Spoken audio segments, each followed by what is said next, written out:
Hi, happy little readers! Welcome back to our channel. Today, we will be reading a book called The Berenstain Bears and the Messy Room by Stan and Jan Berenstain. Don't forget to click the like and subscribe button for more children's books. The Berenstain Bears and the Messy Room. From the outside, the Bears' treehouse, which stood beside a sunny dirt road deep in Bear County, looked very neat and well kept. The flower beds sparkled with red, yellow, and blue tulips. The woodwork was freshly painted and in good repair.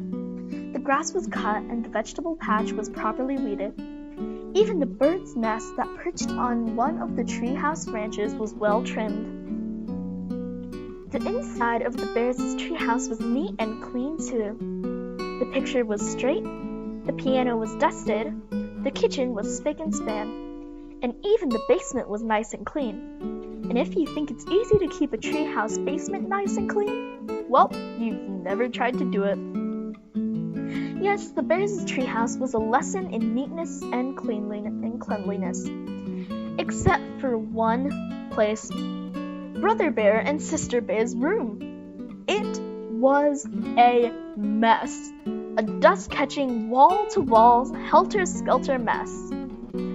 A half-done jigsaw puzzle gathered dust in one corner of the room. A group of brothers' dinosaur models collected cobwebs in another. Sisters' stuffed animals were everywhere. As for the cub's big storage closet, well, just be careful about how you open it. It wasn't that brother and sister were naturally messy. They tried to keep their room straight. They made their beds, most of the time. And they swept and picked up, once in a while. The trouble was that when cleanup time came, they spent more time arguing than cleaning. How am I supposed to sweep with your dumb dinosaur toys all over the floor? Argued Sister. They're not toys, they're models, and don't move them. I'm working on a setup of the Plesioteen age, Brother protested. Plesioteen Schmesioteen, shouted Sister. Not only was Brother and Sister's room a mess, but Brother and Sister were getting to be a mess too. Always arguing about chores instead of sharing the job and working as a team. What usually happened was that while the cubs argued about whose turn it was to do what, Mama took the broom and did the sweeping herself. She often did the picking up too. That was the worst part, the picking up, and the putting away. Well, the mess just seemed to build up and build up, until one day, maybe it was because Mama's back was a little stiff, or maybe it was stepping on Brother's airplane cement, or maybe she was just fed up with that messy room. But whatever it was, Mama Bear lost her temper.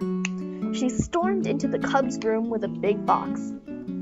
The first thing we have to do is get rid of all this junk. Junk? Said Brother and Sister, watching in horror as Mama began to throw things into the box. My teddy isn't junk, screamed Sister. My bird's nest collection isn't junk, yelled Brother at the top of his lungs. The screaming and yelling got so loud that it reached Papa, who was in his workshop putting on the finishing touches of a batch of chairs that had been ordered by one of his customers. He couldn't imagine what was wrong. He hurried up the stairs and looked into the messy, noisy room. It didn't take a deep thinker to figure out what was going on. Quiet! Papa got Mama and the cubs' attention and called a family meeting right then and there. Now, the mess has really built up in this room, he said. In fact, it's the worst case of messy buildup I've ever seen. And it isn't fair, he continued. It isn't fair to your Mama and me because we have a lot of other things to take care of. And it isn't fair to you because you really can't have fun or relax in a room that's such a terrible mess.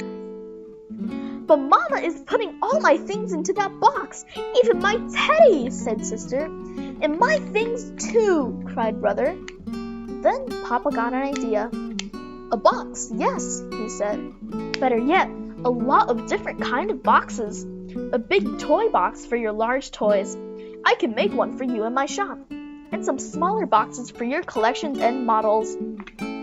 how about one of those boards with holes and pegs to hang things on? Asked Sister. A pegboard, cried Papa. Great idea. All this room needs is a little organization. A little organization and a few rules, added Mama. Rules about more sweeping and less arguing and not leaving things to gather dust and cobwebs.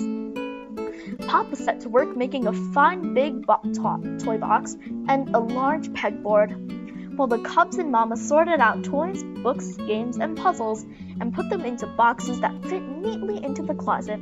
Every box was labeled. Some of the cubs' things did end up in Mama's big throwaway box. Not Sister's teddy, of course, but some of Big Brother's bird nests, the crumbling, falling apart ones.